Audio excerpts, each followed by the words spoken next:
3장 결코 채워지지 않는 것. 당신에게 중요하지 않은 무언가를 위해 당신에게 중요한 무언가를 건다는 것은 그냥 말도 안 되는 짓이다. 미국의 자산운용사 뱅가드의 설립자 존 보골은 그의 생전에 돈에 관한 이야기를 하나 들려주었다. 이야기는 우리가 미처 생각하지 못하는 부분에 주목하게 한다. 어느 백만장자가 쉘터 아일랜드에서 파티를 열었다. 커트 보니것은 친구인 소설가 조지프 헬러에게 이렇게 말했다. 이 파티 개최자인 헤지펀드 매니저가 하루에 번 돈이 자네가 인기소설 캐치 21을 통해 평생 벌어들인 돈보다 더 많다는군. 그러자 헬러는 이렇게 대꾸했다. 그렇군. 하지만 나는 그가 결코 충분히 가질 수 없는 것을 가졌지. 충분히. 순간 나는 이 말이 얼마나 많은 것을 얘기하는지를 깨닫고 소스라치게 놀랐다. 두 가지 이유에서였다. 첫째, 내가 내 삶에서 너무나 많은 것을 받아왔음을 깨달았기 때문이다. 둘째, 조지프 헬러의 말이 더 이상 정확할 수 없을 만큼 정확했기 때문이다. 오늘날에는 도대체 어디까지 가져야 충분한지 도무지 한계라는 것이 없어 보인다. 이는 우리 사회를 구성하는 정말 중요한 특징이고 아무리 돈 많고 힘 있는 사람도 이 문제로부터 자유롭지 않다. 정말 명쾌하고 힘 있는 이야기다. 만족을 모르는 것이 왜 위험한 걸까? 두 사례를 통해 알아보자. 인도의 콜카타에서 태어난 라자트 굽타는 10대의 고아가 됐다. 사람들은 흔히 삼로에서 인생을 시작하는 소수의 특권층에 관해 이야기하지만 라자트 굽타에게는 야구장이 보이지도 않았다. 하지만 그런 곳에서 출발해 그가 이뤄낸 것들을 보면 그저 대단하다는 말밖에 나오지 않는다. 굽타는 40대 중반에 전 세계에서 가장 저명한 컨설팅 회사 맥킨지의 CEO가 됐다. 2007년에 은퇴한 그는 유엔과 세계 경제 포럼에서 직책을 맡았고 빌 게이츠와 함께 자선 사업도 추진했으며 상장 기업 5곳의 이사회 구성원이 됐다. 굽타는 콜카타의 빈민가에서 시작해 말 그대로 세상에서 가장 성공한 비즈니스맨이 됐다. 성공과 함께 어마어마한 부도 따라왔는데 2008년 보도된 바에 따르면 굽타의 재산 가치는 무려 1억 달러에 달했다고 한다. 대부분의 사람들에게는 감조차 잡을 수 없는 금액이었다. 만약 이 돈의 연간 수익률이 5%라면 시간당 600달러씩 하루 24시간 내내 돈이 만들어진다는 뜻이다. 그런데 그의 주위 사람들 얘기를 종합해보면 그가 바란 것은 1억 달러짜리 부자가 아니었다. 라자트 굽타는 10억 달러짜리 부자가 되고 싶었다. 너무나 간절히 되고 싶었다. 굽타는 골드만삭스 이사회의 구성원이 됐고 덕분에 주위에는 세계에서 가장 부유한 투자자들이 있었다.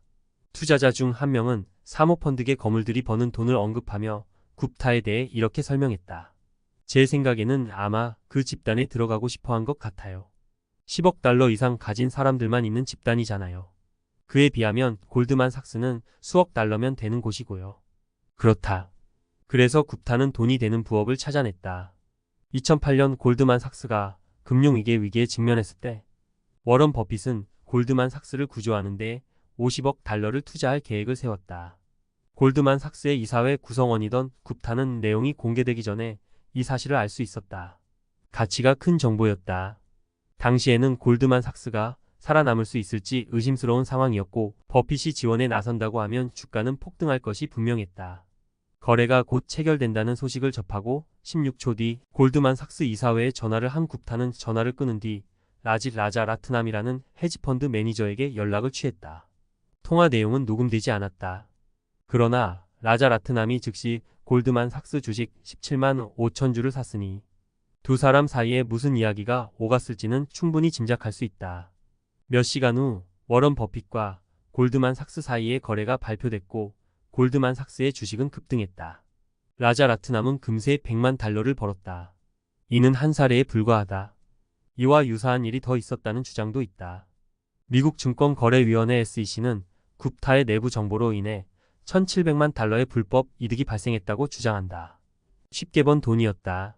하지만 검사들 또한 쉽게 이길 수 있는 사건이기도 했다. 결국 굽타와 라자 라트남은 내부자 거래로 감옥에 갔고 두 사람의 커리어와 명성은 돌이킬 수 없게 파괴됐다. 이번에는 희대의 사기꾼이라 불리는 버니 매도프를 생각해보자. 매도프의 범죄는 잘 알려져 있다. 희대의 사기극을 펼친 찰스 폰지 본인 다음으로 악명 높은 폰지 사기꾼이기 때문이다. 매도프는 무려 20년 동안 투자자들에게 사기를 친 후에야 범죄가 들통났다. 아이러니하게도 굽타의 시도가 있은 지 겨우 몇 주 뒤였다. 사람들이 흔히 간과하는 점이 하나 있는데 굽타와 마찬가지로 매도프 역시 단순한 사기꾼 이상이었다는 것이다. 매도프를 유명하게 만들어준 폰지 사기 이전에 그는 크게 성공한 합법적 사업가였다. 그는 시장 조성자로서 주식 매수인과 매도인을 연결해 주었다. 매도프는 유능했다. 아래는 월스트리트 저널이 1992년에 매도프의 시장 조성 회사를 묘사한 내용이다. 그는 버나드 L. 매도프 투자증권사라는 고수익 증권사를 세웠다. 이 회사 때문에 엄청난 양의 주식 거래가 뉴욕 증권 거래소에서 빠져나갔다. 해당 거래를 통해 매도프의 회사가 전자 처리하는 일일 평균 거래량 7억 4천만 달러는 뉴욕 증권 거래소 거래 규모의 9%에 해당한다. 매도프의 회사가 거래를 어찌나 싸고 빠르게 처리하는지 실제로 그의 회사는 다른 증권사에 주당 1페니의 비용을 지불하고 고객들의 주문 처리를 맡긴다. 그러면서 대부분의 주식이 거래되는 매수호가와 매도호가 사이의 마진으로 이윤을 내고 있다. 저널리스트가 아직 발각되지 않은 사기를 부정확하게 묘사한 것이 아니다. 사실 매도프의 시장 조성 사업은 합법이었다. 전직 직원의 말에 따르면 매도프의 사업에서 시장 조성 부문은 연간 2,500만 달러에서 5천만 달러 정도를 벌어들였다. 버니 매도프의 사기가 아닌 적법한 사업은 여러모로 엄청난 성공이었고 그를 대단한 그리고 합법적인 부자로 만들어 주었다. 그런데도 사기를 친 것이다. 굽타와 매도프 두 사람 모두와 관련해 우리가 물어야 할 것이 있다. 바로 수억 달러의 자산을 가진 사람이 왜 그토록 필사적으로 더 많은 돈을 원했는가 하는 점이다. 자신이 가진 모든 것을 잃을 리스크까지 떠안으면서 말이다. 이는 생존의 벼랑 끝에 선 사람들이 저지르는 범죄와는 다르다. 나이지리아의 한 사기꾼은 뉴욕타임스에 이렇게 말한 적이 있다. 남들에게 상처를 준 것에 대해서는 죄책감을 느끼지만 가난해지면 고통을 느끼지 못할 것. 이라고 말이다. 굽타와 매도프가 한 짓은 이와 다르다. 그들은 이미 모든 것을 갖고 있었다. 상상도 못할 만큼의 부와 명성, 권력, 자유까지 있었다. 두 사람이 그 모두를 내던진 것은 더 많이 바랐기 때문이다. 두 사람은 충분이라는 것을 몰랐다. 물론 이는 극단적 사례다. 그러나 이런 행동이 범죄가 아닌 버전도 있다. 롱텀 캐피털 매니지먼트라는 헤지펀드가 있었다. 이 헤지펀드의 직원들은 개인적으로 각자 수억 달러를 보유한 트레이더였다. 이들은 재산 대부분을 자신들의 펀드에 투자했다. 더 많은 것을 가지기 위한 여정에서 이들은 너무 많은 리스크를 무릅쓰고 결국 모든 것을 잃었다. 역사상 가장 경제가 튼튼하고 가장 큰 강세장이 섰던 1998년의 말이다. 이를 두고 워런 버핏은 다음과 같이 말했다. 가지고 있지도 않고 필요하지도 않은 돈을 벌기 위해서 그들은 자신이 가진 것, 필요한 것을 걸었다. 이는 바보 같은 짓이다. 그냥 순전히 바보 같은 짓이다. 당신에게 중요하지 않은 무언가를 위해 당신에게 중요한 무언가를 건다는 것은 그냥 말도 안 되는 짓이다. 내가 가지지 못한 것, 내가 필요하지 않은 것을 위해 내가 가진 것, 내가 필요로 하는 것을 걸 이유는 전혀 없다. 이는 너무나 명백한 사실이나 그만큼 쉽게 간과하는 진실이기도 하다. 우리 중 굽타나 매도프처럼 1억 달러를 가질 사람은 몇 안 될 것이다. 그러나 이 책을 읽는 사람들 중 꽤 많은 이들이 언젠가 자신에게 필요한 적정 수준의 것들과 자신이 원하는 많은 것들을 살 만큼의 돈을 갖거나 월급을 받을 것이다. 당신이 그들 중 한 사람이 된다면 다음 몇 가지를 기억하길 바란다. 가장 어려운 것은 멈출 수 있는 골대를 세우는 일이다. 스스로를 멈추게 하는 골대, 즉 목표를 세우는 것, 이는 가장 중요한 일 중 하나다. 결과와 함께 기대치가 상승한다면 아무 논리도 없이 더 많은 것을 얻으려 분투하게 되기 때문이다. 더 많은 노력을 쏟아부어도 느낌은 같을 것이다. 더 많은 것을 얻고 싶은 바람이 만족보다 야망을 더 빨리 키운다면 위험해질 수밖에 없다. 그 경우 한 걸음 앞으로 나가면 골대는 두 걸음 멀어진다. 그러다 나 자신이 뒤처진 것처럼 느껴진다면 그걸 따라잡을 길은 점점 더 많은 리스크를 감수하는 것밖에 없다. 현대 자본주의는 두 가지를 좋아한다. 부를 만들어내는 것과 부러움을 만들어내는 것. 아마 두 가지는 서로 함께 갈 것이다. 또래들을 넘어서고 싶은 마음은 더 힘들게 노력하는 동력이 될 수 있다. 그러나 충분함을 느끼지 못한다면 삶은 아무 재미가 없다. 사람들이 흔히 말하듯이 결과에서 기대치를 뺀 것이 행복이다. 문제는 남과 비교하는 것이다. 연봉 50만 달러를 받는 신인 야구 선수가 있다고 생각해보자. 무슨 기준으로 보더라도 그는 부자다. 그런데 그가 뛰는 팀에 메이저리그 최고의 선수 마이크 트라우트가 있다고 해보자. 트라우트는 12년간 4억 3천만 달러를 받는 계약을 맺었다. 트라우트와 비교를 하는 순간 이 신인 선수는 파산한 것이나 마찬가지다. 이번에는 마이크 트라우트 입장을 생각해보자. 1년에 약 3,600만 달러는 말도 안 되는 큰 돈이다. 하지만 2018년 헤지펀드 매니저 연봉순위 10위 안에 이름을 올리려면 연간 최소 3억 4천만 달러는 벌어야 한다. 트라우트 같은 사람은 그런 이들과 자신의 소득을 비교할지도 모른다. 그리고 연간 3억 4천만 달러를 버는 헤지펀드 매니저는 헤지펀드 매니저. 연봉순위 5위 안에 든 사람들과 자신을 비교한다. 그들은 2018년에 최소 7억 7천만 달러를 벌었기 때문이다. 최고 순위에 있는 헤지펀드 매니저들은 워런 버핏 같은 사람을 의식할 것이다. 버핏의 개인 재산은 2018년에 35억 달러가 늘었다. 그리고 버핏 같은 사람은 아마존의 제프 베조스를 바라볼지도 모른다. 2018년에만 240억 달러가 늘어난 베조스의 순자산 전체는 부자 신인 선수가 1년 내내 번 돈보다 분당 더 큰 액수를 기록했다. 이렇게 다른 사람과 자신을 비교하면 그 천장은 너무 높아서 사실상 아무도 닿을 수 없다. 절대로 이길 수 없는 싸움이다. 유일하게 이기는 방법은 처음부터 싸움을 하지 않는 것이다. 이 정도면 충분하겠다고 받아들이는 것이다. 내가 가진 게 주변 사람들보다 적더라도 말이다. 내 친구 중 한 명은 매년 연례 행사처럼 라스베이거스를 방문한다. 한 번은 친구가 딜러에게 물었다. 그쪽은 어떤 게임을 하시나요? 어느 카지노에서 하세요? 딜러는 돌처럼 차가운 얼굴로 심각하게 대답했다. 라스베이거스에서 이기는 유일한 방법은 들어오자마자 나가는 겁니다. 타인의 불을 따라잡으려고 하는 게임도 이와 똑같다. 충분한 것도 결코 적은 것은 아니다. 충분하다는 개념이 보수적으로 보일지도 모른다. 마치 기회와 잠재력을 방치하는 것처럼 보일 수도 있다. 하지만 나는 그렇게 생각하지 않는다. 충분하다는 것은 그 반대로 했다가는 후회하리라는 사실을 깨달았다는 뜻이다. 내가 음식을 얼마나 먹을 수 있는지 아는 유일한 방법은 아플 때까지 먹어보는 것이다. 하지만 이를 시도하는 사람은 거의 없다. 어떤 맛있는 식사보다도 구토할 때의 고통이 더 크기 때문이다. 그런데 어찌된 영문인지 사람들은 이와 똑같은 논리를 비즈니스와 투자에 대입하진 않는다. 그래서 사람들은 파산하거나 어쩔 수 없는 상황이 되어야만 더 많이 추구하는 것을 멈춘다. 물론 이것은 직장에서 번아웃 상태가 되거나 위험한 투자 배분을 계속해가는 것처럼 사회적 범죄는 아닐 수 있다. 그러나 세상 반대편에는 라자트 굽타나 버니 매도프 같은 사람들이 있다. 이들이 도둑질에 의존하는 이유는 결과에 관계없이 단돈 $1라도 손을 뻗을 가치가 있기 때문이다. 뭐가 되었든 잠재적 $1를 거부하지 못하면 결국에는 대가를 치르게 될 것이다. 잠재적 이익이 있더라도 위험을 감수할 가치가 없는 것도 있다. 감옥에서 석방된 라자트 굽타는 교훈을 하나 배웠다며 뉴욕타임스에 다음과 같이 말했다. 뭐가 되었든 지나치게 집착하지 마세요. 명성이든 업적이든 뭐든지요. 지금 생각해보면 그게 뭐가 중요한가요? 그래요. 이번 일이 부당하게 내 명성을 파괴한 건 맞죠. 하지만 그게 문제가 된다면 그건 내가 명성에 지나치게 집착하기 때문일 거예요. 그의 경험에서 얻을 수 있는 최악의 교훈인 듯하다. 그저 너무나 간절히 명성을 원했지만 이제는 사라지고 없음을 깨달은 한 남자의 자기 위로이자 자기 정당화로 보인다. 명성이란 말할 수 없이 귀중한 것이다. 자유와 독립은 말할 수 없이 귀중한 것이다. 가족과 친구는 말할 수 없이 귀중한 것이다. 날 사랑해 주기를 바라는 사람들로부터 사랑받는 일은 말할 수 없이 귀중한 것이다. 행복은 말할 수 없이 귀중한 것이다. 이것들을 지키는 최선의 방법은 리스크를 언제 멈춰야 할지 아는 것이다.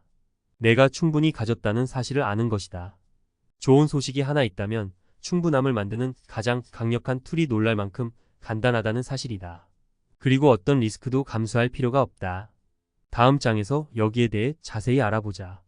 4장, 시간이 너희를 부유게 하리니. 어마어마한 결과를 가져오기 위해 반드시 어마어마한 힘이 필요한 것은 아니다. 종종 한 분야의 교훈은 전혀 관련 없는 분야에도 중요한 무언가를 알려준다. 수십억 년 빙하기 역사를 보라. 빙하기는 돈을 키우는 방법에 관해 우리에게 무엇을 알려줄 수 있을까? 지구에 대한 우리의 과학 지식은 생각만큼 오래되지 않았다. 세상 원리를 이해하려면 종종 그 표면 아래로 깊이 파고들어야 할 때가 있는데 이는 아주 최근에서야 가능해졌다. 뉴턴이 별들의 움직임을 계산하고 수백 년이 흐른 뒤에야 우리는 지구에 대해 그저 기초적인 사항의 일부를 이해했을 뿐이다. 19세기가 되어서야 과학자들은 지구가 과거에 여러 번 얼음으로 뒤덮여 있었다는 데 의견 일치를 보았다. 달리 주장하기에는 지구 곳곳에 얼음 세상의 흔적이 많이 남아 있었다. 장소를 불문하고 반들반들해진 거대 바위들이 흩어져 있고 안반이 얇은 층만 남도록 긁혀나가 있었다. 한 번이 아니라 5번의 빙하기가 있었다는 증거가 명확했다. 지구를 얼리고 녹이고 얼리고 다시 한번 녹이는 데 들어가는 에너지 양은 어마어마하다. 대체 무엇이 이런 사이클을 유발했을까? 뭐가 되었든 지구상에서 가장 강력한 힘임에 틀림없고 실제로 그랬다. 다만 누구도 예상하지 못한 방식이었다. 빙하기가 왜 발생했는가에 대해서는 수많은 이론이 있었다. 산맥이 위로 치솟으면서 지구의 바람이 심하게 바뀌어 기후가 변했을지 모른다는 의견이 있었다. 어떤 이들은 얼음이 자연적인 상태이고 종종 거대한 화산 폭발이 일어나 지구를 따뜻하게 만들었다는 아이디어를 주장하기도 했다. 하나같이 거창한 얘기였다. 그러나 어떤 이론도 빙하기의 사이클을 설명할 수는 없었다. 산맥의 성장이나 거대한 화산 등이 한 번의 빙하기를 설명할 수는 있을지 모른다. 그러나 빙하기가 5번이나 주기적으로 반복되는 것을 설명할 수는 없었다. 1900년대 초 세르비아의 과학자 밀루틴 밀란코비치는 다른 행성과 지구의 상대적 위치를 연구하다가 우연히 지금 우리가 아는 빙하기 이론을 생각해냈다. 태양과 달의 중력이 지구의 움직임에 살짝 영향을 주어 지구가 태양 쪽으로 약간 기울도록 만든다고 말이다. 이 사이클 중 어느 기간에 북반구와 남반구는 각각 평소보다 조금 더 많거나 조금 더 적은 태양 복사열을 받게 된다. 여기서부터 재미난 일이 펼쳐진다. 밀란코비치의 이론은 처음에는 기울어진 북반구 또는 남반구 때문에 지구를 얼음으로 뒤덮을 만큼 차가운 맹렬한 겨울이 생긴다고 가정했다. 그러나 러시아의 기상학자 블라디미르 코페는 밀란코비치의 작업을 더 깊이 파고들어 놀라운 사실을 하나 발견했다. 범인은 추운 겨울이 아니라 약간 서늘한 여름이었다. 문제는 여름이 충분히 덥지 않아 지난 겨울에 온 눈을 녹이지 못하면서 시작된다. 남은 얼음층은 이듬해 눈이 축적되기 쉽게 하고 그러면 그 다음 여름에도 눈이 사라지지 않을 확률이 커진다. 이는 다시 그 다음 겨울에 더 많은 눈이 축적되게 만든다. 눈이 많으면 태양 광선을 더 많이 반사시키고 그러면 냉각 효과는 더 심해지고 이는 다시 더 많은 눈을 내리게 하는 식이다.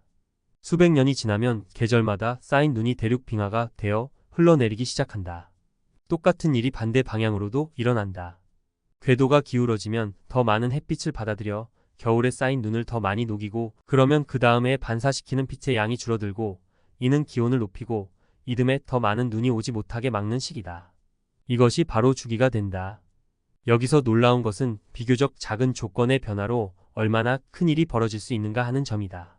서늘한 어느 여름에 녹지 않은 얼음층은 지구 전체가 몇 킬로미터 두께의 얼음으로 뒤덮이는 거대한 변화를 일으켰다.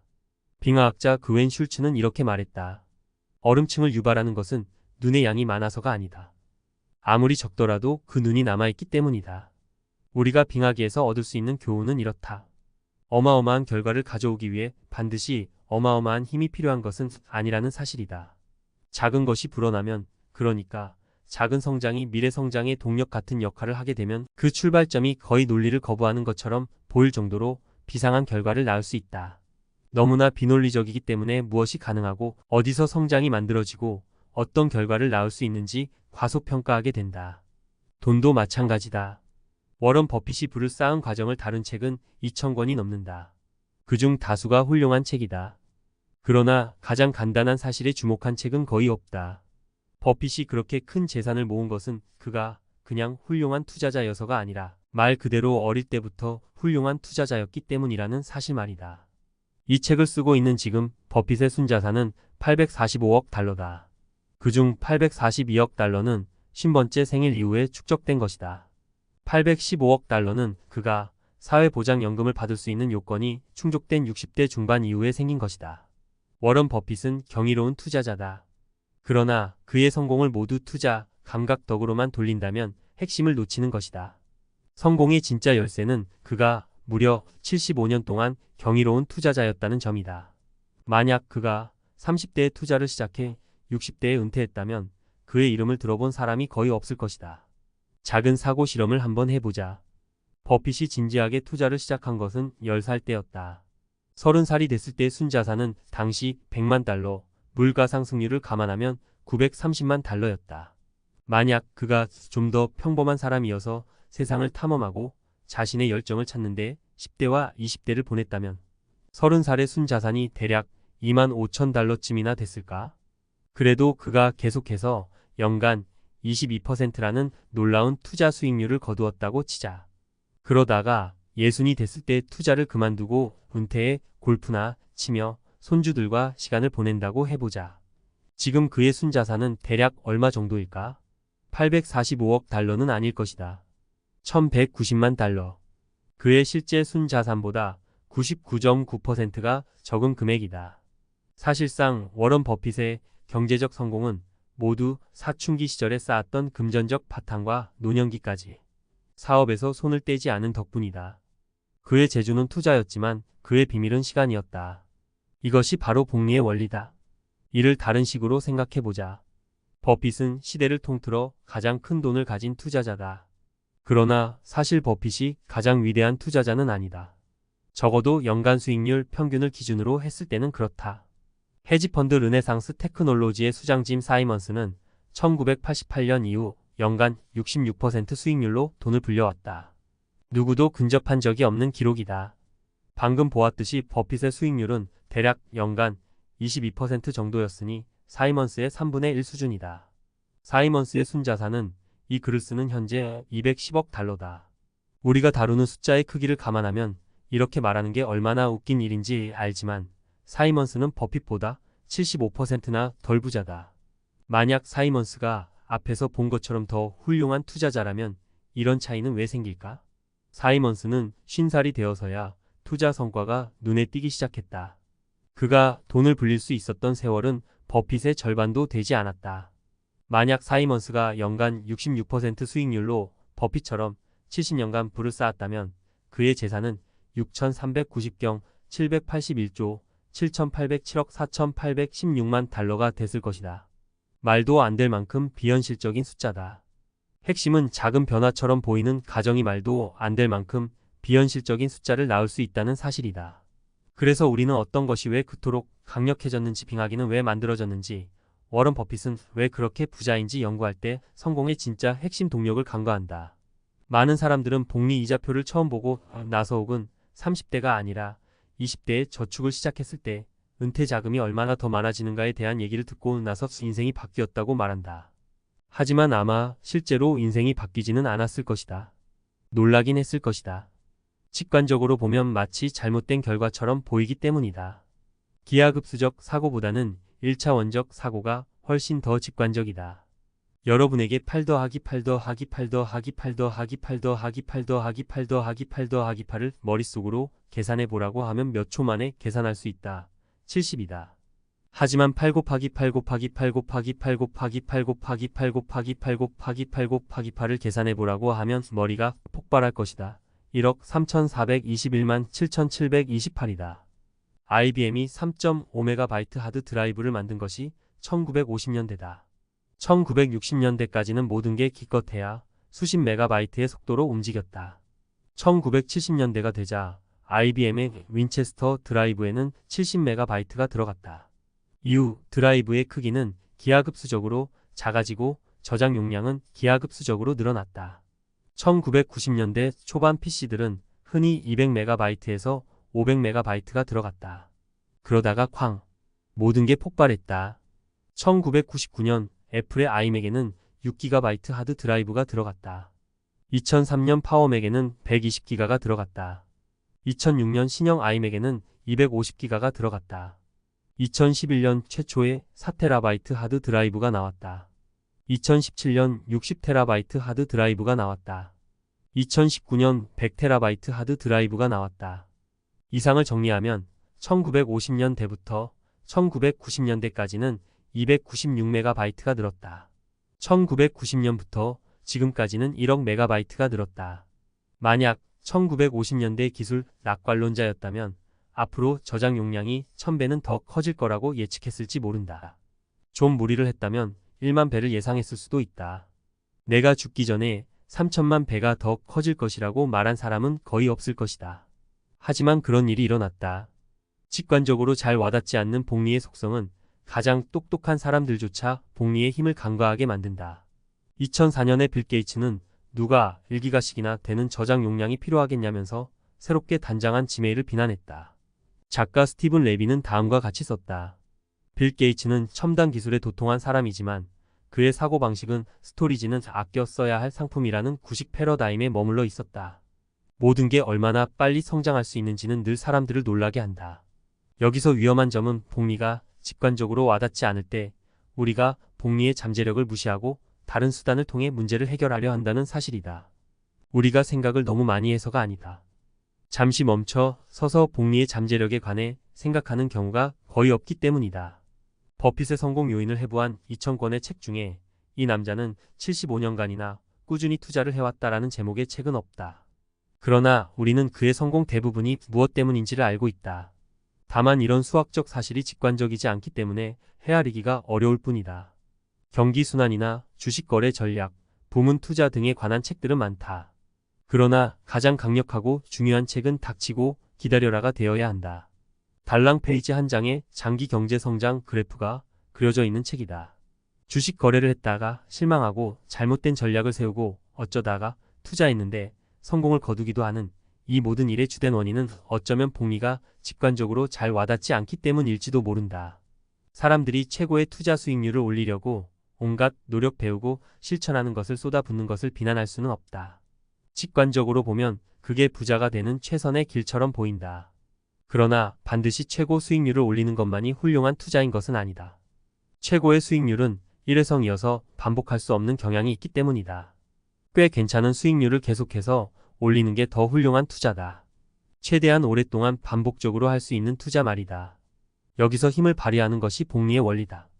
정반대의 경우, 즉 계속 가지고 갈 수 없는 방식으로 한 번에 어마어마한 수익률을 올리는 것은 오히려 비극을 낳는다.